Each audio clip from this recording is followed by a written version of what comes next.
ചേട്ടാ അയാൾ എൻ്റെ കൂടെ പറഞ്ഞു, ഞാൻ സ്ക്രിപ്റ്റ് റൈറ്ററോട് പറഞ്ഞിട്ട് ഒരു സീനൂടെ ചേട്ടൻ്റെ നാളെ രാവിലെ അതെടുത്തിട്ട് അങ്ങ് വിടാമെന്ന് പറഞ്ഞു. അതെടുത്തിട്ട് രാവിലെ എടുത്തിട്ട് തന്നെ വിട്ടു. അപ്പോൾ എന്തായാലും അത് സിനിമ വരുമ്പോൾ നമുക്ക് കാണാം, അത് ആ സസ്പെൻസ് പൊളിക്കണ്ട. പിന്നെ എനിക്ക് ഒരുപാട് കാര്യങ്ങൾ ചോദിക്കണമെന്ന് വെച്ചാൽ നമ്മളിപ്പോൾ ഒരു 4-5 മാസമായില്ലേ അവസാനത്തെ അത് വൈറലായ ഒരുപാട് ഇൻ്റർവ്യൂ ഉണ്ട്, മറ്റേ പാൻറ്റൂരി പോയത് വിഷയമൊക്കെ ഉണ്ട്. അപ്പം അതിനുശേഷം ഒരുപാട് സംഭവ വികാസങ്ങൾ നമ്മുടെ മലയാള സിനിമാ രംഗത്തും രാഷ്ട്രീയ രംഗത്തും പൊതുരംഗത്തും ഒക്കെ നടന്നിട്ടുണ്ട്. അപ്പോൾ അതിൽ ചേട്ടൻ്റെ അഭിപ്രായം ചോദിക്കേണ്ടത്, വർഷങ്ങളായി പതിറ്റാണ്ടുകളായി മലയാള സിനിമാ രംഗത്ത് നിൽക്കുന്ന ഒരാളാണ്, ഇപ്പോഴും നിൽക്കുന്ന ഒരാളാണ്. അപ്പോൾ എല്ലാവർക്കും നിരാശയുണ്ടാക്കിയ ഒരു സംഭവം, അത് ചിലർക്കൊക്കെ അതൊരു അമർഷം തോന്നാം, എന്നാൽ പോലും പറയാതിരിക്കാൻ കഴിയില്ല. വേടൻ എന്ന് പറയുന്ന ഒരു റാപ്പർക്ക്, എന്ന് വെച്ചാൽ എനിക്ക് അയാളെ റാപ്പർ എന്നല്ല, പീഡന കേസിലെ പ്രതി എന്ന് വിളിക്കാനാണ് ഇഷ്ടം. കാരണം ഒരു അബദ്ധമല്ല, 2 പീഡന കേസിലെ പ്രതിയാണ്. അപ്പോൾ അയാൾക്ക് നിങ്ങളുടെ അറിവിലേക്കൊരു കാര്യം പറയാം. നിങ്ങൾ അടക്കം വാർത്തകൾ അന്വേഷിച്ച് നടക്കുന്ന നിങ്ങളെ അടക്കം ഹൈഡ് ചെയ്ത് വെച്ച, രഹസ്യമാക്കി വെച്ച ഒരു സംഭവം അങ്ങോട്ട് പറഞ്ഞുതരാം. 11 വയസ്സായ ഒരു പെൺകുട്ടിയെ പെൺകുഞ്ഞിനെ പീഡിപ്പിച്ചതിൻ്റെ പേരിൽ അവൻ ഇപ്പോൾ കാക്കനാടും കോടതിയിൽ വന്ന് ജാമ്യം എടുത്തു. ഒരു 10-15 ദിവസം മുമ്പ്. ഒരു മീഡിയയിലും വന്നില്ല. എനിക്ക് പിറ്റേ ദിവസം എടപ്പാളം എന്ന് പറഞ്ഞ സ്ഥലത്ത് പോയി 31 വയസ്സായ ഒരു ടീച്ചറെ പീഡിപ്പിച്ചു. പിറ്റേ ദിവസം അവിടെ ജാമ്യം എടുക്കണം. ഈ കോടതി ലക്ഷ്യമാവുമെന്ന് എനിക്കറിയില്ല. കാക്കനാട് ഇവൻ 10 കറുത്ത ഡ്രസ്സിട്ട ചട്ടമ്പികളുമായിട്ടാണ് ഇവൻ പറഞ്ഞത്. എന്തൊരു പുല്ലിനെന്ന് എനിക്കുണ്ടാവും. വല്ലവനും തലയിലടിച്ച് പൊളന്നാൽ ഈ 10 ഓടിക്കളയും. ഇവനെ കൊണ്ടുവന്ന് കോടതിക്കകത്ത് കയറ്റി. ജഡ്ജി അവന് കസേര കൊടുത്തെന്ന് ഇരിക്കാൻ. ഈ കാക്കനാട് കോടതിയിലെ ജഡ്ജ് അവന് ഇരിക്കാൻ കസേര കൊടുത്തു. അത് 11 മോനെ, നീ 11 വയസ്സായ പെൺകുട്ടിയെ പീഡിപ്പിച്ചല്ലോ, മിടുക്കൻ, അവനിരുത്തി. എന്നിട്ട് ആ കോടതി മുഴുവൻ നിശ്ചലമായിപ്പോയി എന്നാണ് പറഞ്ഞത്. കാരണം മുഴുവൻ കോടതികളുടെയും ഓഫീസിൽ ജോലി ചെയ്യുന്ന ആണും പെണ്ണും വന്ന് ഇവൻ്റെ വന്ന് സെൽഫി എടുപ്പായിരുന്നു ജോലി ചെയ്യുന്നത്.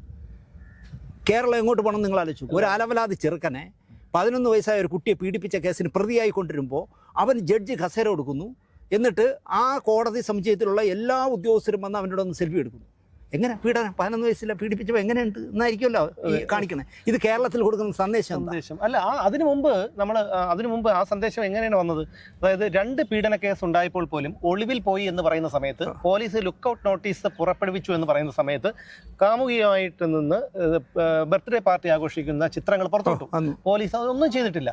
അതിനുശേഷം ഇയാളെ മന്ത്രിമാരുടെ വേദി പങ്കിടാൻ പോലും പ്രോഗ്രാം കൊടുത്തില്ല, ലക്ഷങ്ങൾ കൊടുത്ത് പ്രോഗ്രാം കൊടുത്തു. അതിനും ശേഷം എനിക്ക് പറയാനുള്ളത്, എത്രയോ മഹാരഥന്മാർ വാങ്ങിയ പുരസ്കാരമാണ് മലയാള ചലച്ചിത്ര അവാർഡ്.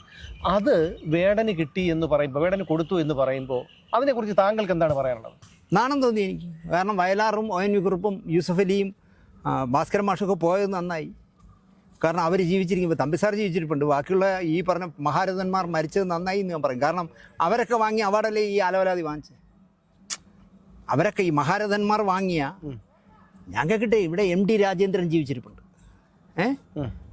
സുന്ദരി എന്നുള്ള പാട്ട് എഴുതിയ, നിന്റെ തുമ്പിൽ ചെറുമൊഴി എഴുതിയ ആള്, അല്ലെങ്കിൽ കുറുനിരയോ മലനിരയോ എന്നുള്ള പാട്ട് എഴുതിയ ആള്, എത്രയോ പാട്ട്. അല്ലെങ്കിൽ മംഗളം നേരുന്നൂലൊരു ഉഗ്രം പാട്ടുണ്ട്. അങ്ങനെ ഒരുപാട് പാട്ട് എഴുതിയ ആൾ. അല്ലെങ്കിൽ ഭരതൻ ചെയ്ത ശ്രീദേവി വെച്ച് ചെയ്തൊരു പടം ഉണ്ടല്ലോ, ആ പടത്തിലെ എല്ലാ പാട്ടും ജയചന്ദ്രൻ പാടിയ നല്ല പാട്ടുള്ള ഈ MD രാജേന്ദ്രനൊക്കെ ജീവിച്ചിരിക്കുമ്പോൾ ഇതുപോലുള്ള ഒരു ആലവലാതി ചെറുക്കനെ കൊണ്ടുവന്ന് അവന് പാട്ടിൻ്റെ അവാർഡ് കൊടുത്തു എന്ന് മാത്രമല്ല, എൻ്റെ ആരോ പറഞ്ഞ് അവന് പ്രധാന അവാർഡ് കൊടുത്തിട്ട് പിണറായി മുങ്ങും, ഈ ചെറുക്കൻ അവാർഡ് പിണറായി കൊടുക്കില്ലാന്ന്. പിണറായി മക്കളെ വാടാന്ന് പറഞ്ഞ് കൊടുത്തോണം കാണാൻ. അല്ല, അതെ, അതാണ് ചോദിക്കുന്നത്. നിങ്ങളുടെ ഒരു കാര്യം കൂടെ പറയാം. എന്നെ ഇപ്പോൾ ഈ LDF ഭരിക്കാൻ വന്ന ശേഷം എനിക്ക് ക്ഷണക്കത്തൊന്നും അയക്കിയില്ല ഈ അവാർഡിൻ്റെ. എന്നെ സിനിമാക്കാരിൽ നിന്ന് അവർ തള്ളി. കാരണം ഇനി ഒരു UDF ആരെങ്കിലും ഭരണാധികാരത്തിൽ അപ്പോഴേ എനിക്ക് ക്ഷണക്കത്ത് വരൂ. ഈ കമൽ വന്ന ശേഷം എനിക്ക് ഒന്നും വന്നിട്ടില്ല. അയാൾ ബാർ ചെയ്തു. അപ്പോൾ കമ്മ്യൂണിസ്റ്റ് പാർട്ടി ഭരിക്കുമ്പോൾ കമലാണല്ലോ യഥാർത്ഥ കമ്മ്യൂണിസ്റ്റ്. അത് ആയിക്കോട്ടെ.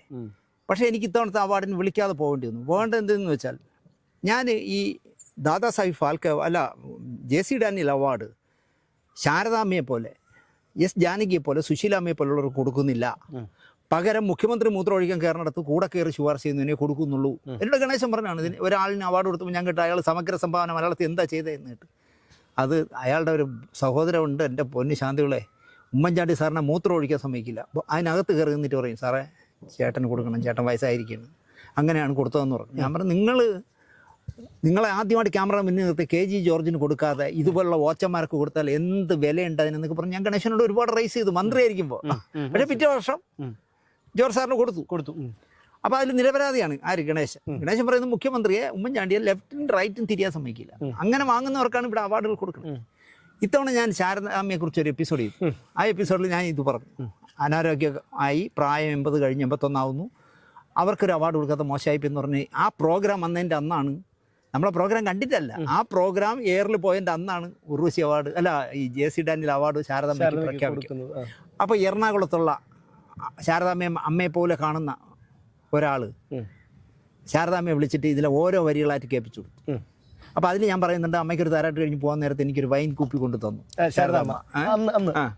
ഞാനത് ആൽക്കഹോളാണെന്ന് തെറ്റിദ്ധരിച്ചിട്ട് ഇതിൽ ആൽക്കഹോൾ കണ്ടന്റ് ഉണ്ടല്ലോ എന്ന് ചോദിച്ചാൽ ഞാൻ അവിടെ നിന്ന് ആക്കോ കൊടുത്തു. 3600 രൂപ വിലകളാണ് അത് കൊടുത്തു. ഇത് അതീ പറയുന്നുണ്ട് ഞാൻ. അപ്പോൾ ശാരദാമ്മ എൻ്റെ ഒപ്പം ദിനേശിനെ പോലെ ഒരു മാന്യന് ഞാൻ ആൽക്കഹോളുള്ള വൈൻ തരുമോ? അതിൽ ആൽക്കഹോൾ ഇല്ല. ഇയാൾ ഈ എറണാകുളത്തുള്ള സുഹൃത്ത് വിളിച്ചിട്ടേ കണക്ട് ചെയ്ത് തന്നു. അല്ല, അതിന് മുമ്പ് പറയാണ്ട് അയാൾ ഇതെല്ലാം കേൾപ്പിച്ചു കൊടുത്തല്ലോ. അപ്പോൾ കേൾപ്പിച്ചു കൊടുത്തപ്പോൾ കേട്ട് എനിക്ക് ദിനേശിനോടൊന്ന് സംസാരിക്കണം എന്ന് പറഞ്ഞു. അത് അമ്മ ഞാൻ ഏർപ്പാടാക്കാം. അയാൾ എന്നോട് ചേട്ടു ഒരു 6:30 മണിക്ക് നമുക്ക് 3 പേർക്കും കൂടെ കോൺഫറൻസ് കോളിൽ വിളിക്കാൻ വന്ന് കേട്ടു.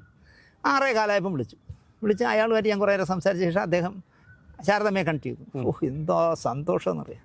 ദിനേശ്, ഞാൻ ആ വൈൻ വാങ്ങി തന്നൊക്കെ മറന്നുപോയി, ദിനേശ് അത് ഇപ്പോഴും ഓർത്ത് വെച്ചേക്കണം എന്നൊക്കെ കേട്ടിട്ടേ ഒരുപാട് സംസാരിച്ചിട്ട് എന്താ പറഞ്ഞു, സിന്ധുവായിട്ട് വരണം, എനിക്കൊന്ന് കാണണം എന്ന് പറഞ്ഞു. അപ്പം ഞാൻ അവിടെ ചെല്ലാന്ന് പറഞ്ഞു. അവിടെ ചെല്ലാന്ന് പറഞ്ഞ് ചെന്നപ്പോഴാണ് പറയുന്നത്, നമുക്കൊന്നും അകത്ത് കയറാക്കൂല, കാരണം പാസ് വേണം, കാർ പാസ് ഉണ്ടെങ്കിൽ കാർ അകത്ത് വിടും. അവാർഡ് അപ്പോൾ 50 രൂപ കൊടുത്ത് ഞാൻ വാട്ടർ ഹോൾസിൻ്റെ അകത്ത് 50 രൂപ കൊടുത്ത് കാറിന് അവിടെ ഇട്ടു. സിന്ധു പറഞ്ഞു, ഞാൻ ഇത്രയും ദൂരമൊന്നും വരുന്നില്ല, ഞാൻ കാറിയിരിക്കാൻ. അവൾ കാറിയിരുന്നു. എന്നാലും ഞാൻ പോയി ശാരദാമ്മയെ വീൽ ചെയറിൽ കൊണ്ടുവന്ന് തന്നെ ബാക്കിൽ പോയി സ്റ്റേജിൻ്റെ പുറകെ ചെന്ന് ശാരദാമ്മയെ കണ്ട് കൈയൊക്കെ കൊടുത്ത് ഒരുപാട് നേരം സംസാരിച്ച് ഞാൻ പെട്ടെന്ന് ഇറങ്ങി. കാരണം അവർ അത്രയും തിരക്ക്, ക്യാമറയും എല്ലാം കൂടെ തള്ളി നിൽക്കുക. അത് കഴിഞ്ഞ് വന്ന് വീട്ടിൽ വന്ന് ഈ ലൈവ് കണ്ടുകൊണ്ടിരുന്നപ്പോഴാണ് മാനസപുത്രൻ പിണറായി വിജയൻ മികച്ച ഗായകനുള്ള അവാർഡ് കൊടുക്കുന്നത്. ഞാൻ നാണമില്ലയോ എന്ന് ഇങ്ങനെ എൻ്റെ സഖാവിനെ മനസ്സിൽ ഞാൻ ഇങ്ങനെ ആലോചിച്ച്. വീട്ടിൽ പറയാൻ നോക്കില്ല, എനിക്ക് സിന്ധു വഴക്ക് കുറയും. കാരണം സിന്ധു പറയണത് ഇനി ഞാൻ ഒരിക്കലും കമ്മ്യൂണിസ്റ്റ് പാർട്ടിക്ക് വോട്ട് ചെയ്യില്ലെന്നാണ്. അവൾ എന്താണ് കാര്യം എന്ന് ചോദിച്ചാൽ അവൾ പറഞ്ഞെന്തറിയോ, ഞാനും ഒരു പെണ്ണാണെന്നാണ്, ഇവിടെ ഈ ആണുങ്ങൾക്ക് ജീവിക്കാൻ പറ്റാത്ത രീതിയിൽ ഈ മനുഷ്യ അണ്ണൻ്റെ പേരിൽ വരെ പോക്സോ കേസ് എടുത്തില്ല, ഇയാൾക്ക് ഞാൻ വോട്ട് ചെയ്യില്ല എന്നാണ് സിന്ധു പറയുന്നത്. ഞാൻ അങ്ങനെയൊക്കെ പറയാതെ, അത് വേറെ, അയാളല്ലല്ലോ കമ്മ്യൂണിസ്റ്റ് പാർട്ടി എന്നൊക്കെ ഞാൻ പറയാറുണ്ട്. അതുകൊണ്ട് തന്നെ ഞാൻ ഇത് കണ്ടുകൊണ്ടിരുന്നപ്പം നാണമില്ലയോ എന്ന് ഞാൻ മനസ്സിലേ ആലോചിച്ചുള്ളൂ. സത്യം പറഞ്ഞാൽ എനിക്ക് നാണം തോന്നി. ഒരു കമ്മ്യൂണിസ്റ്റുകാരനായ മുഖ്യമന്ത്രി 3 പേരെ പീഡിപ്പിച്ചത് നിങ്ങൾക്ക് ഔദ്യോഗികമായിട്ട് അറിയാം. ഞാൻ പറഞ്ഞ ഈ കാക്കനാട്, ഞാൻ കള്ളം പറയുകയാണെങ്കിൽ കാക്കനാട് കോടതിയിൽ ഇങ്ങനെ ഒരു കേസില്ലെങ്കിൽ നിങ്ങൾ അന്വേഷിച്ച് നോക്കും, അല്ലെങ്കിൽ പോലീസ് അന്വേഷിക്കട്ടെ. 11 വയസ്സായ പെൺകുട്ടിയെ പീഡിപ്പിച്ചിട്ട് വന്ന് നേരെ വരുമ്പം അവാർഡ് എടുത്തു കൊടുക്കുന്ന പിണറായി വിജയൻ ആലോചിച്ച് നോക്കി.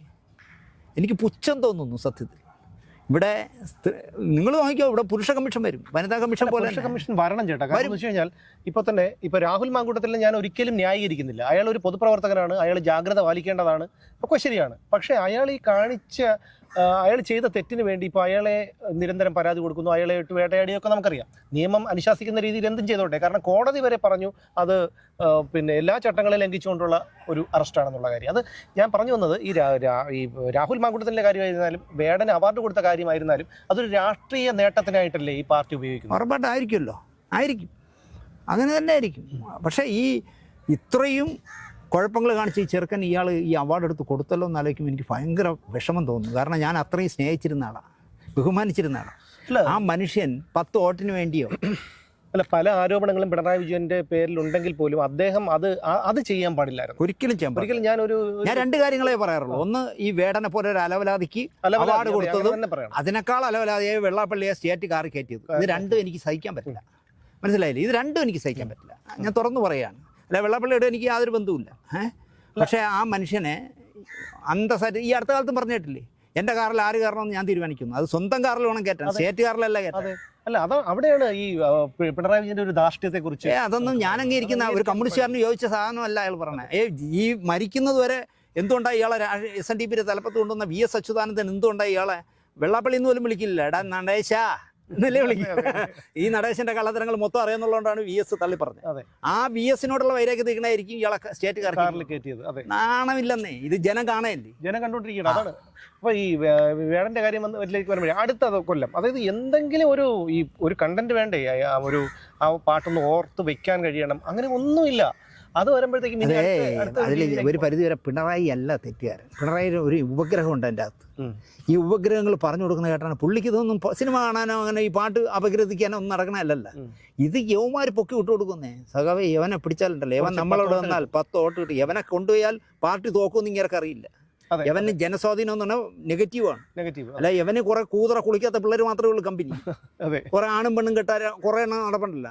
പെൺപിള്ളേരെന്ന് പറഞ്ഞാൽ കുറെ എണ്ണം നടപ്പുണ്ട്. കെട്ടിപ്പിടിക്കാൻ എന്നാ വന്ന് ഗർഭിണിയാക്കി. അതിലൊരു പെണ്ണ്, അവളുടെ പേര് ഞാൻ പറയുന്നില്ല, അവള് തന്നെ പറയുന്നുണ്ട് വേടനെ ന്യായീകരിക്കുന്നു, രാഹുൽ മാങ്കൂട്ടത്തിനെ തള്ളി പറയുന്നു. അത് മറ്റേ ശബ്ദം വിറ്റിയിരിക്കുന്ന സ്ത്രീയല്ലേ? അല്ലല്ല അല്ലേ? വേറെ അവര് പറഞ്ഞിട്ടില്ലേ? അല്ല, ശബ്ദം വിറ്റിയിരിക്കുന്ന സ്ത്രീ പറഞ്ഞിട്ടില്ലേ? അത് എന്തോ ഒരു വാക്കുണ്ട് അവർ പറയുന്നത്. അതായത് അയാൾ വേടം നിർബന്ധിച്ചല്ല ചെയ്തത്. അല്ല, ഇവർക്കൊക്കെ ഒരു ന്യായീകരണം. ഇവിടെ WCC എന്നൊരു സാധനം ഉണ്ടല്ലോ, തലയിൽ കണ്ണട വെച്ച പിണറായി മാനസപുത്രിമാര്.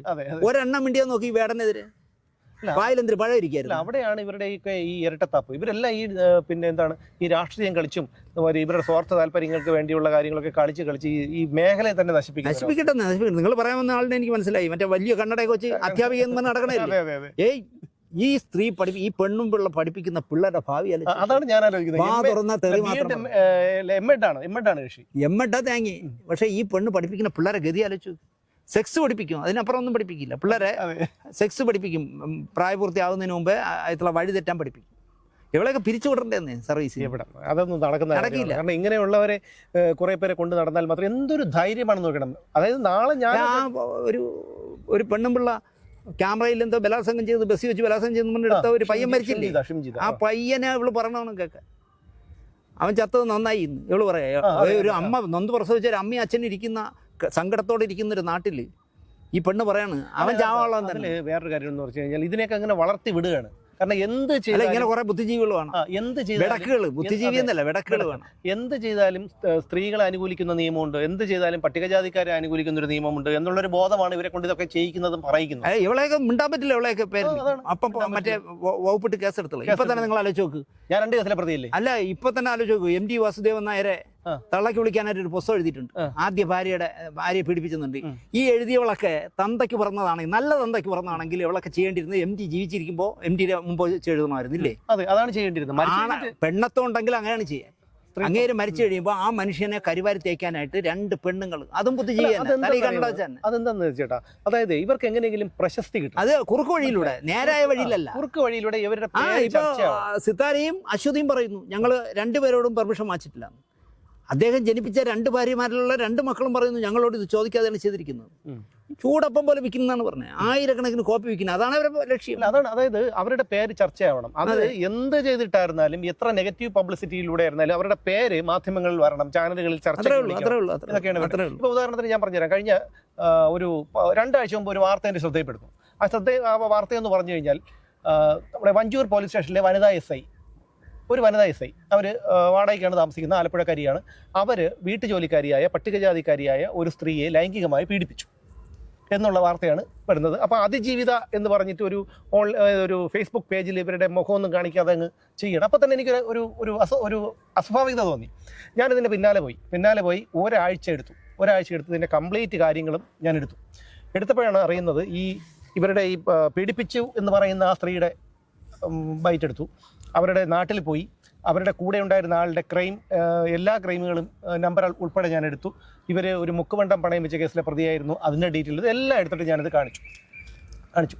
അപ്പോഴാണ് അറിയുന്നത് ഈ ഒരു ദളിത് ആക്ടിവിസ്റ്റ് ഉണ്ട് ഇവിടെ, ഒരു ദളിത് ആക്ടിവിസ്റ്റ്. അവരുടെ നേതൃത്വത്തിലുള്ള ഒരു മാഫിയയാണ് ഇത് കൈകാര്യം ചെയ്യുന്നത്. അതായത് പോലീസുകാരെ സ്വാധീനിച്ചിട്ട് വലിയ ചർച്ചയ്ക്ക് വന്നാലേ നിങ്ങൾ പറഞ്ഞ ആളുടെ എനിക്ക് മനസ്സിലായി. അവള് ചർച്ചയ്ക്ക് വന്നാൽ പറയുന്നത് ഞാൻ ഇന്നലെ DGP വിളിച്ചിരുന്നു. അല്ല, ശരിയാണ്. അതായത് അവരെ പോലീസുകാരെ കയ്യിൽ വെച്ചാണ്. അതായത് അത് വളരെ ശരിയായിട്ടുള്ള ഒരു കാര്യമാണ്. കാരണം അവരുടെ കൂടെയുള്ള എൻ്റെ വളരെ അടുത്ത ഒരു സുഹൃത്ത് തന്നെ എന്നെ പറഞ്ഞിട്ടുണ്ട്, ഞാൻ DGPയുടെ ഓഫീസിൽ ചെല്ലുമ്പോൾ അവരുടെ ഒരു വില കാണണം എന്നുള്ള കാര്യം അവരെന്നെ പറഞ്ഞിട്ടുണ്ട്. അപ്പോൾ ഞാൻ പറഞ്ഞത് ഈ ഒരു വനിതാ ആക്ടിവിസ്റ്റിൻ്റെ നേതൃത്വത്തിലാണ് ഒരു സംഘം പ്രവർത്തിക്കുന്നത്. അതായത് ഇതുപോലെ ഈ പട്ടിക വിഭാഗത്തിൽപ്പെട്ട ആർക്കെങ്കിലും എന്തെങ്കിലും ഒരു വിഷയം ഉണ്ടായാൽ ഇവർ സ്വമേധയാ കേസിൽ ഇടപെടുന്നു. ഇവരെല്ലാം ഇടപെട്ട് മറ്റുള്ള ആൾക്കാരുടെ നിന്ന് ലക്ഷങ്ങൾ വാങ്ങിക്കും. അല്ലെങ്കിൽ പിന്നെ വയനാട്ടിൽ നിന്നോ അല്ലെങ്കിൽ തലശ്ശേരിയിൽ നിന്നോ കാസർഗോഡ് നിന്നോ വന്ന് ഇവിടെ താമസിച്ച് അടിച്ചു പൊളിച്ചല്ലേ ജീവിക്കുന്നത്. മാസം 5000 കൊടുത്ത് മുടിയൊക്കെ വെട്ടി അടിച്ചു പൊളിച്ചല്ലേ ജീവിക്കുന്നത്. ഈ സംഭവം പൊളിഞ്ഞു. ഈ പറഞ്ഞ ആൾക്കാർക്ക് ഞാൻ മുഖം കാണിച്ചുകൊണ്ട് തന്നെ ചെയ്തു. കാരണം ഇത് അതിജീവിത എന്നാണ് അവൾ പറയുന്നത്. കള്ളന്നേ. ഇവിടെ ശബ്ദം വിറ്റ് ജീവിക്കുന്ന സ്ത്രീ ഉണ്ടല്ലേ, ഒരു കടം വാങ്ങിച്ച് കൂട്ടുകാരന്മാരിൽ നിന്നെല്ലാം ഭർത്താവിന്റെ കൂട്ടുകാരന്മാരിൽ നിന്ന് കടമെല്ലാം വാങ്ങിച്ച് ലക്ഷങ്ങൾ വാങ്ങിച്ചിട്ട്